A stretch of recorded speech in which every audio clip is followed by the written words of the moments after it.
Boa tarde. O espírito empreendedor faz parte da natureza humana em sua forma mais livre. Nascemos com ele. Basta olhar duas crianças no jardim da infância. Elas trocam sua merenda entre si para experimentar algo novo. Depois pedem uma borracha para o colega da cadeira ao lado. Continua testando diversas formas de aprender. Um bom caderno de anotações, grupo de estudos, estudar à noite. E assim vai descobrindo como ter um melhor resultado para os seus objetivos. A escolha de estudar à noite, por exemplo, nos tira boas horas de sono. Será que vai valer a pena? E assim começamos a lidar com o elemento do risco.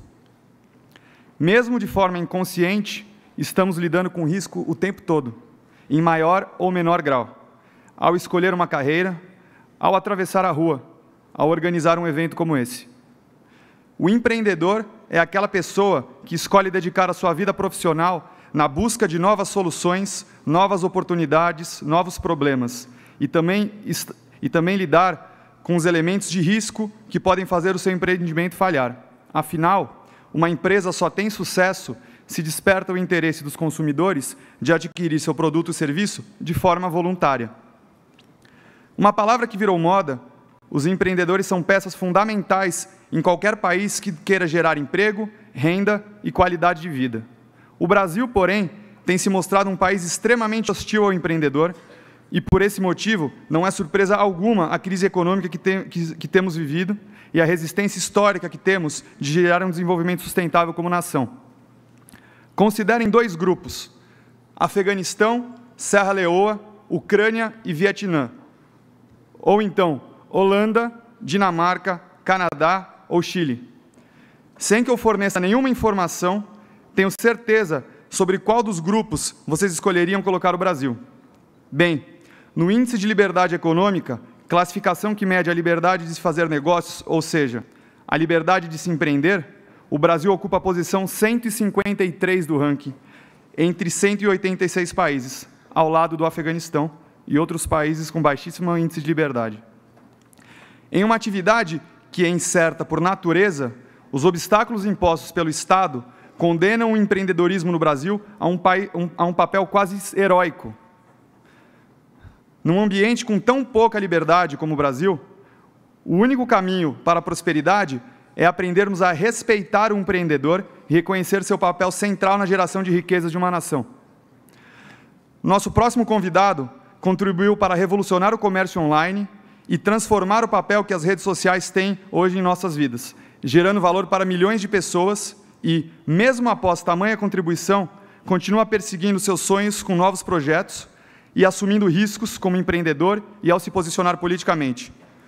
To share his stories with us, I invite to the stage Peter Thiel.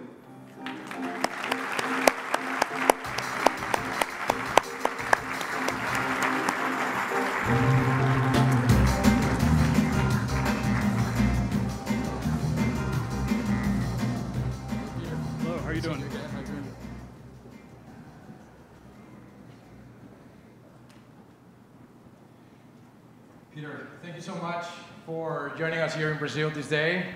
Thank you so much for having me.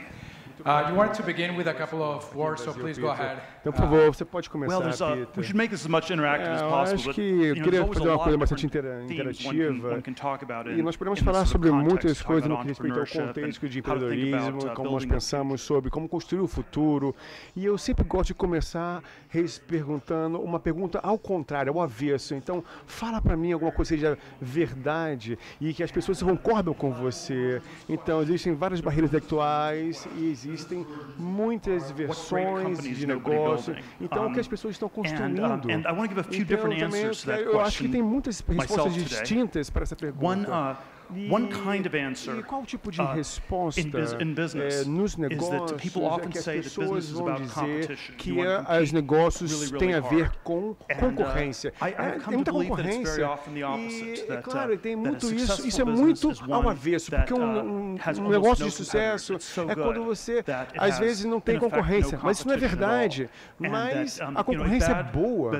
Então, com isso, o negócio bom é aquele que tem muita concorrência. Então, de dentro para fora, quando você começa um negócio, você quer ter um monopólio, você quer construir alguma coisa que é tão melhor, tão diferente de qualquer outra pessoa, do que outro negócio. Então, às vezes, eu penso que o capitalismo e a concorrência são opostos. Então, capitalistas querem acumular dinheiro e um mundo de perfeita concorrência é um mundo onde todos podem competir uns com os outros. Então, é claro que tem muitos estereótipos que, por exemplo, um restaurante, quando você vai para um restaurante, ele é muito bom para a sociedade, mas às vezes tem uma concorrência muito louca. Quando você começa, é muito difícil você fazer dinheiro. Então, é claro que as pessoas vão sempre contar histórias e tudo mais sobre o que elas fazem, seja uma coisa única, mas o que faz alguma coisa ser única, de fato, é que você tem que ser franco e honesto, que quando você começa um negócio no restaurante, você talvez vai ter uma cozinha em São Paulo, britânica, americana, mas provavelmente talvez sejam histórias de sucessos fictícias que andam contando por aí, porque a concorrência é muito grande. Então, existem vários tipos de comida, de cozinha, e as pessoas querem comer coisas distintas. Então, eu acho que quando você está pensando em negócios bons, que às vezes tem alguns monopólios, então existem esses exemplos de estereótipos, que a Google nos Estados Unidos, por exemplo, que é um monopólio completo no mercado de busca online. Então, a maneira como eles falam sobre isso é que eles estão descrevendo como uma empresa de tecnologia. Mas se for para o restaurante, que é muito menor, então, se você estiver num monopólio como o Google, você vai para um mercado que é ficcionalmente enorme. E claro que existe uma forma que as pessoas da Google começam a falar sobre isso, é que tecnologia é um mercado gigantesco, então tem concorrência em todo mundo, eles concorrem com a iPhone, a Microsoft e a Amazon, então tem concorrência em todo lado. Gente. Então, claro que deve-se o governo com suas regulamentações, então eles tentam cuidar disso para que não haja um monopólio nisso. Então, eu acho que se você entender o tipo de correção política que envolve tudo aquilo que as pessoas falam sobre os negócios, então, essa concorrência que é muito ruim, você vê que os monopólios, você começa a entender muito bem isso. Então, tem muitas coisas diferentes e daquilo que as pessoas sequer podem pensar. E é claro que tem uma história que eu gosto de contar muito para vocês, muito autobiográfica, que aconteceu lá na Califórnia, e tinha muita concorrência.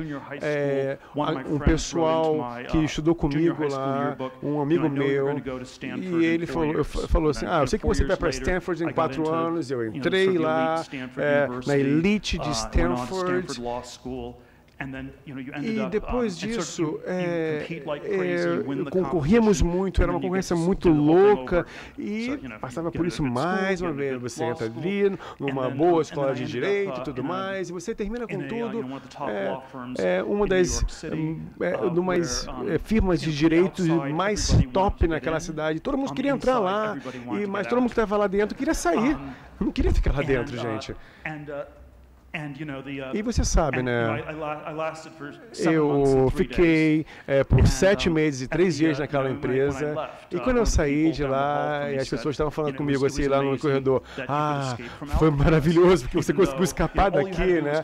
Então, às vezes você vai até a porta de entrada e você sai e não quer voltar mais. Então é muito difícil para as pessoas fazerem isso, porque tem muito um senso de identidade.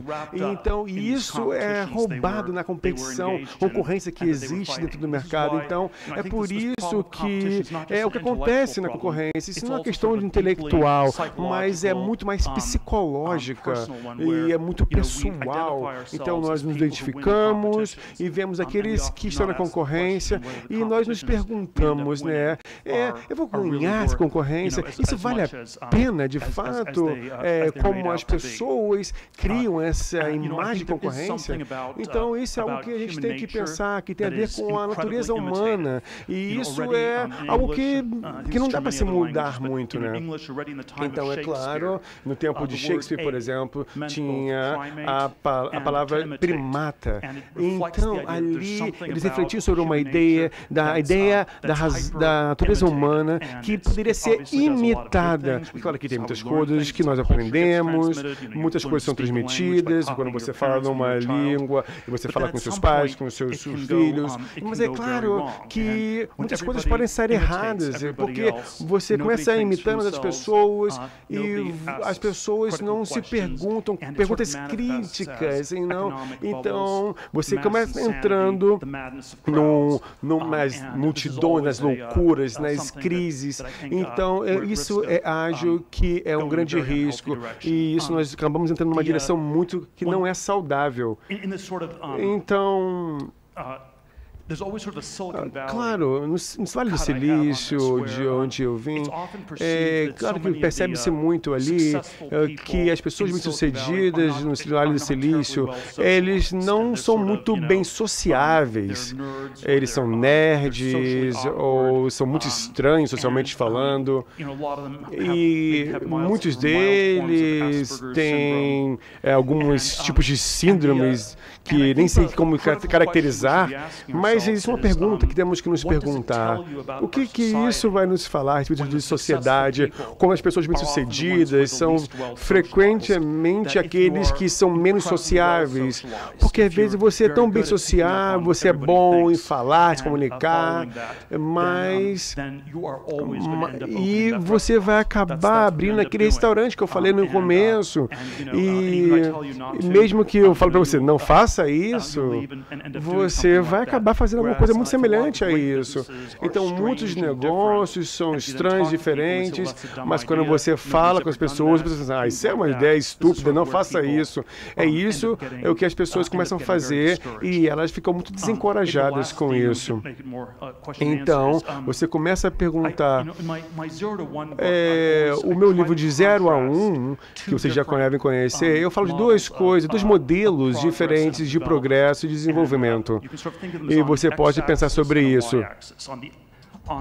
Então, pensando nesses eixos X e Y, no eixo X a gente tem o crescimento horizontal. A gente copia coisas que funcionam, como a globalização que acontece no nosso mundo hoje em dia. E no eixo Y, a gente tem o crescimento intensivo, fazendo coisas novas.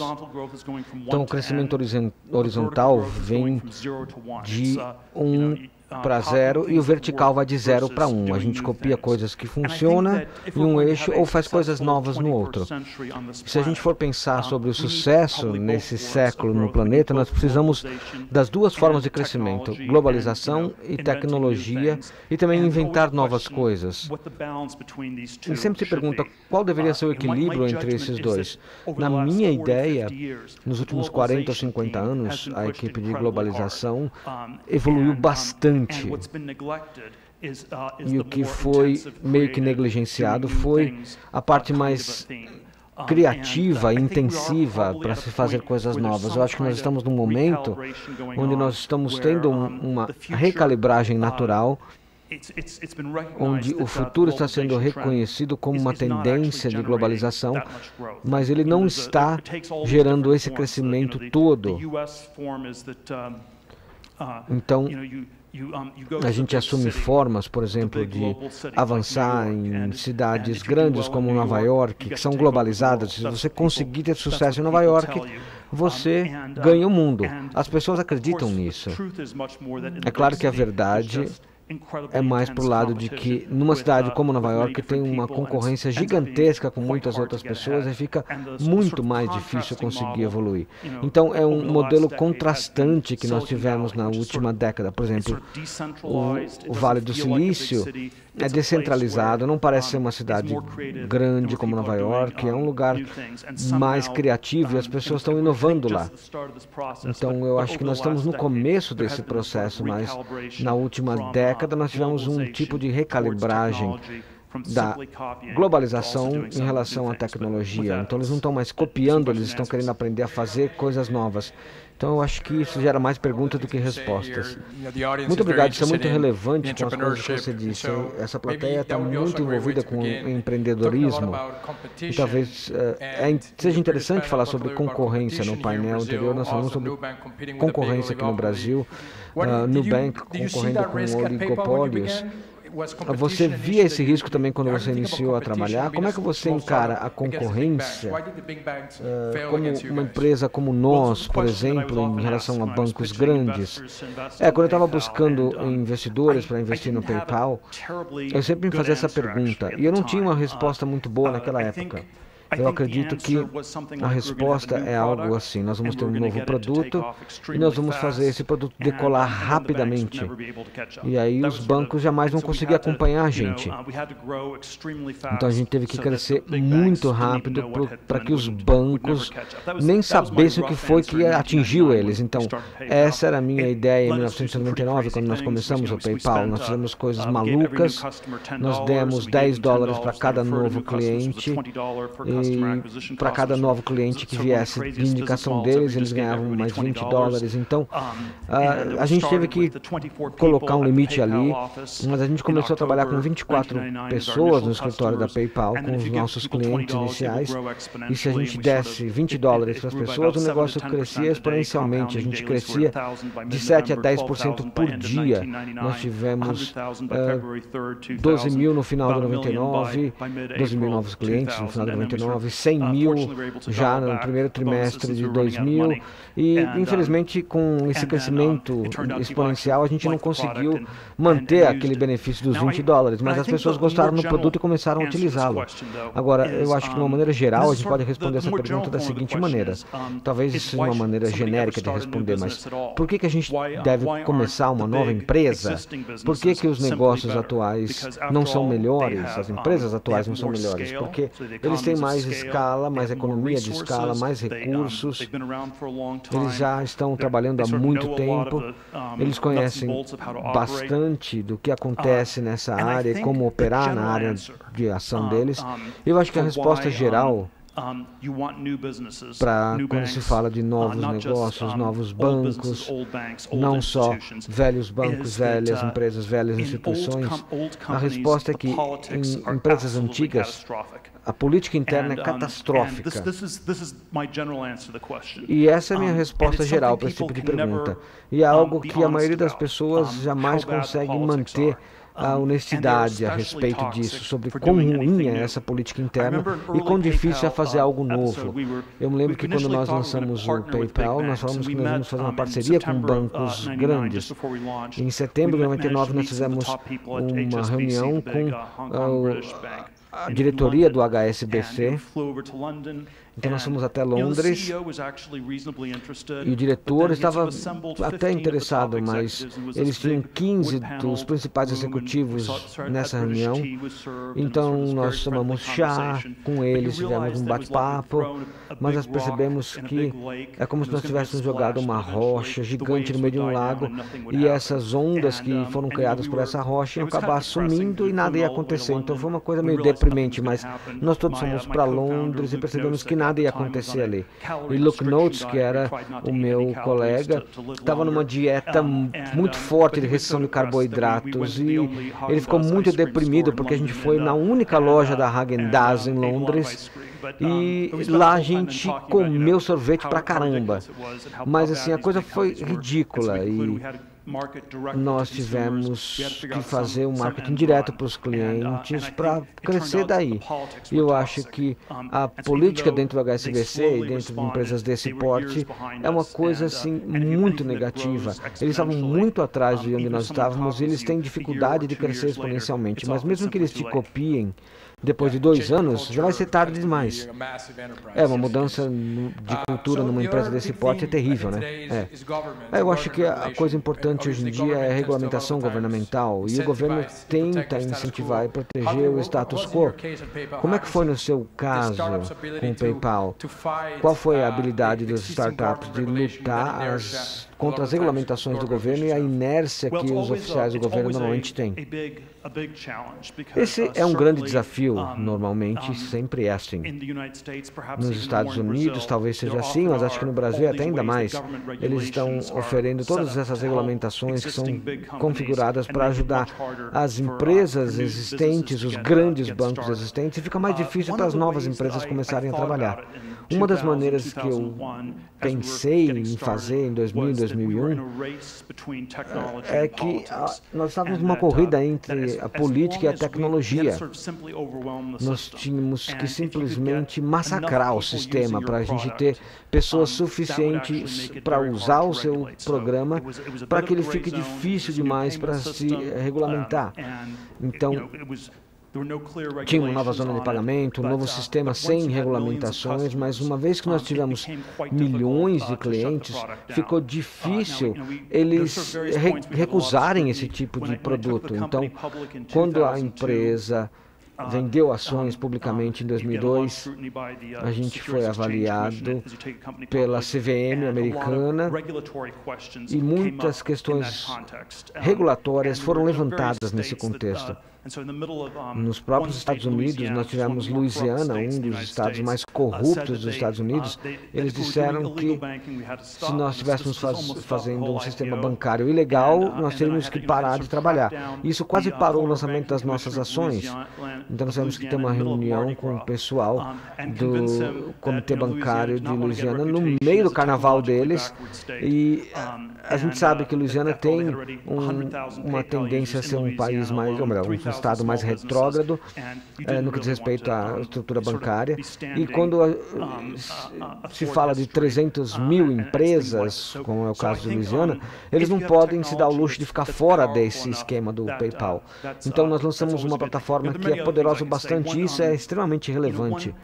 Outras coisas que eu posso dizer envolvem o seguinte: alguns detalhes que eu acho que são importantes no negócio tem a ver com o nome da empresa. É uma coisa simples, mas eu acho que PayPal é um nome interessante, é um amigo que te ajuda a pagar. Nubank é um nome bem interessante, é bem melhor do que banco velho, porque Nubank significa banco novo. Agora, tem economias e empresas que têm nomes péssimos. Um dos exemplos que eu dou é o Napster, que era aquele negócio de MP3. Então você rouba a música. Se você é um sequestrador, você sequestra crianças, que tem a ver com nap em inglês, que é sequestrar. Então, se você escolhe um nome melhor, como PayPal e Nubank, eu acho que nós temos uma coisa mais saudável no que diz respeito ao negócio. Então, no Brasil, o nude, Nubank, também significa sem roupa. Então, assim, é uma coisa mais despida de tarifas, despida de outras estruturas que um banco grande tem.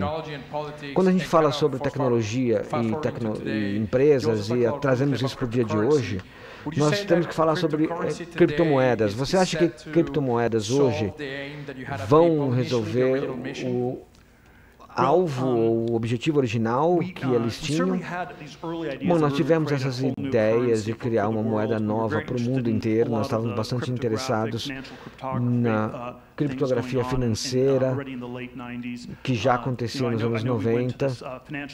Eu sei que nós fomos para essa conferência criptofinanceira e isso foi no começo de 2012. Nós tínhamos 50% de chance de que o Satoshi estivesse naquela conferência. Então nós ficamos bastante interessados nessa ideia, nós não sabíamos como fazer isso e de repente algo como o Bitcoin não era algo que estava muito dentro da área que nós queríamos desenvolver. Eu não sinto nenhuma inveja da Bitcoin, porque eu acho que eu jamais conseguiria fazer algo desse gênero, realmente nunca aconteceria para mim. Mas eu acho que sempre tem um componente muito poderoso sobre novas formas de pagamento, algo até carismático também no que diz respeito a novos sistemas financeiros. Tem algo sobre o dinheiro que é bastante poderoso e misterioso, que não é muito claro o que está por detrás disso. Então eu costumava ter esse projeto. Olha, eu vou levantar uma nota de $100 aqui E era meio que um negócio hipnótico, as pessoas ficavam olhando para você e a gente ficava me perguntando por que esse pedaço de papel tem tanto valor? Isso pode ser um efeito em rede, ou uma ilusão em massa, ou pode até ser algo real. Então, se você puder mudar um papel para ser algo tão importante assim, para ter tão poderoso e tão intenso, eu acho que o Bitcoin, ou a criptomoeda e esse fenômeno todo é bastante importante nesse sentido, porque ele se conecta a todas essas questões importantes. Isso indica algo um pouco maior, porque sempre tem essa pergunta de, olha, qual será o futuro da era da computação? Os computadores vão levar a um mundo mais centralizado ou a um mundo mais descentralizado? E se nós pensarmos na história da tecnologia, nós já tivemos várias versões diferentes. Por exemplo, nos anos 60, as pessoas achavam que o futuro seria alguns computadores gigantescos que administrariam o mundo. Então, nos primeiros episódios da Star Trek, nós tínhamos um planeta que foi administrado por computadores por 8.000 anos. As pessoas eram muito felizes, muito calmas, mas nada novo acontecia. Então, quando alguma coisa nova restringia a ação daquele computador, se criava um problema gigantesco. Então, nos anos 60 se pensava assim. Nos anos 90, o pêndulo meio que estava por lado da descentralização. As pessoas que tinham tecnologia tinham a possibilidade de gerar um mundo mais descentralizado com o passar do tempo. E de uma certa forma, nos últimos 20 anos, eu diria que a percepção voltou para aquela dos anos 60, de que, de alguma maneira, a era computadorizada vai levar a mais centralização, com computadores gigantescos, empresas gigantescas e governos inflados com bastante acesso à informação e eles sabendo mais sobre nós do que nós mesmos sabemos sobre nós. Agora, se nós pensarmos no histórico e quanto isso tem oscilado para lá e para cá, não tem nenhuma coisa absoluta, ou melhor, absoluta, no que diz respeito à tecnologia e à história da evolução. Quando se fala sobre criptomoeda, existe a questão da evolução da criptografia e da criptomoeda. Então, se a criptomoeda é a evolução da tecnologia, então a inteligência artificial seria exatamente a antítese disso. Então, os governos e as populações teriam que ser regulados e regulamentados muito mais duramente.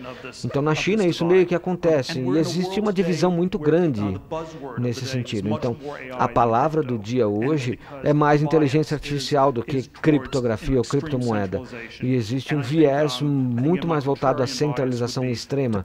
Então, eu acho que nós temos que nos concentrar mais na descentralização para que no mundo tudo seja menos centralizado, menos globalizado e com menos vigilância de dados, com mais privacidade. Eu acho que é isso que eu invisto no futuro. E falando sobre descentralização e também sobre todas as críticas que nós temos por eles, como isso se aplicaria no Brasil hoje em dia? Você deveria responder essa pergunta, não? Eu acho que esses padrões que existem sobre o Brasil é que existe uma grande escala, um grande país, tem muito potencial e já passou por muitas coisas, mas eu suspeito um pouco que talvez essas sejam as coisas erradas a se começar a falar do Brasil. Então eu acho que uma das coisas que levam ao Brasil a ser um grande país e vai ser cada vez melhor são abstrações, é que a globalização vai acontecer, vai ser convergida com o restante do mundo e o potencial para desenvolvimento vai ser algo que vai ser conquistado, mas eu acho que nos últimos 200 anos existem vários booms separados que aconteceram na América Latina e em cada momento que o nome Brasil foi falado era de forma positiva. Então, você pensar na América Latina, o Brasil sempre foi o top da América Latina e isso aconteceu em 2008, 2010, 2011. Então, sempre há muito otimismo sobre o Brasil e cada momento que existe um grande otimismo, então às vezes se perde um pouco no que diz respeito ao otimismo para o Brasil. Então, acho que a resposta é muito mais a ver com evitar evitar um pouco dessa ideia negativa sobre o Brasil. Então, não é uma história abstrata sobre o Brasil, por exemplo, de negócios que sejam totalmente globalizados, integrados, mas temos que resolver coisas mais específicas, por exemplo, como o Nubank está fazendo aqui no Brasil. Então, para mim, isso parece a maneira para chegar ao futuro para o Brasil. Então, sempre ouvimos que o Brasil é o país do futuro e tudo mais. Então, eu acho que se nós começarmos a falar sobre isso, e isso é uma maneira de começarmos a não pensar no futuro, porque isso é uma coisa muito abstrata, mas a forma de construir o futuro não é sobre falar sobre o futuro, mas sim de resolver problemas muito específicos. Agora vamos falar um pouquinho sobre a filosofia política. As pessoas começam a falar que seria um pouco mais libertário. Então, qual a sua opinião e como ela tem evoluído desde então? Eu acho que eu me descreveria ainda como uma pessoa muito libertador, uma pessoa que pensa em mercados livres, governos mais libertadores. Eu sou muito mais liberal em várias questões. Mas eu acho que uma das perspectivas que possam ser um pouco diferente de como eu comecei, quando eu era muito mais jovem, na década de 80, quando eu estava ali no segundo grau, ou então na faculdade, é que às vezes eu queria que as coisas fossem mais ideológicas, que fossem absolutamente verdadeiras. E eu comecei a pensar que o contexto político e social poderia ser muito mais verdadeiro, ou até muito menos verdadeiro. Então, de fato, eu penso que ele é muito mais verdadeiro em 2018 nos Estados Unidos do que em 95, e é mais verdadeiro no Brasil do que até nos Estados Unidos. Mas uma maneira de pensar a respeito da verdade do liberalismo é que nós temos que lidar com a corrupção. E se nós tivermos um governo que não for corrupto, que tudo vai funcionar, todo mundo é honesto, então talvez o liberalismo vai ser menos verdadeiro na nossa sociedade. Então, por exemplo, na Suécia, Alemanha, não são tão liberalistas, porque existe um argumento que as coisas funcionam, mas eles funcionam muito melhor do que muitos outros lugares no planeta. E nos Estados Unidos, é um lugar que o governo e as instituições financeiras, elas são muito menos funcionais, mas muito mais corruptas nos últimos 50, 60 anos. Então, na década de 50 nos Estados Unidos, o liberalismo era uma coisa muito estranha. As pessoas viam os governos, as instituições que estavam trabalhando, as coisas funcionavam. Então, essa ideia de liberalismo não existia muito bem, porque tudo funcionava muito bem. Então as instituições funcionavam, operavam bem. E eu acho que o liberalismo começou a ganhar muito espaço nos Estados Unidos porque as instituições não funcionavam. Então, eu acho que eu prefiro viver um mundo que o liberalismo não vai ser necessário, porque é um mundo mais correto. É claro, isso faz muito sentido. Então, falando sobre um pouco de política, vamos falar, Donald Trump, o que você acha da administração dele? Olha, vamos lá, gente. Isso é complicado, isso pode afetar o meu pagamento, gente. Eu acho que o maior problema na política que é sempre uma questão de correção política. Então, existem coisas que não podem ser ditas, não podem ser articuladas. Então, eu acho que, com todas as falhas, todos os desafios que a administração do Trump está passando, eu acho que é muito importante, então, articular algumas coisas a respeito de como as instituições políticas e a sociedade que não estavam funcionando como antes, né? E isso era uma correção muito importante para o país. E eu entendo como as pessoas olham para o presidente Trump, e ele é uma pessoa dura, ruim, tudo mais, mas frequentemente isso às vezes é melhor do que algum tipo de falar mentiras muito bonitas a respeito de como o país está funcionando. Então, a classe política nos Estados Unidos, eu conheci muitas muitas pessoas que buscaram a candidatura política. Ele era como um zumbi, gente. Eles não podiam falar nada e tinha que manter aquele discurso que era dialógico no programa, e é como se não pudéssemos ter conversas. Parece que as pessoas não pensavam, era como se fossem zumbis, eram bonecos, marionetes, entende? Alguns eram burros, outros eram inteligentes, mas todos eram como se fossem zumbis, entende? Então, eu acho que nós fizemos uma correção muito boa. Então, muito obrigado por responder essa pergunta. E muitas pessoas pensam que existem muitas questões climáticas, Coreia, Estados Unidos, o Trump. Você acha que as pessoas estão muito preocupadas demais ou existem realmente preocupações reais? Eu acho que existem muitas coisas perigosas e podemos descrever muitos cenários diferentes. E é claro, o mundo é muito grande, mas a certeza é que existe uma dimensão apocalíptica da modernidade, né? Existem muitos desafios que nós temos.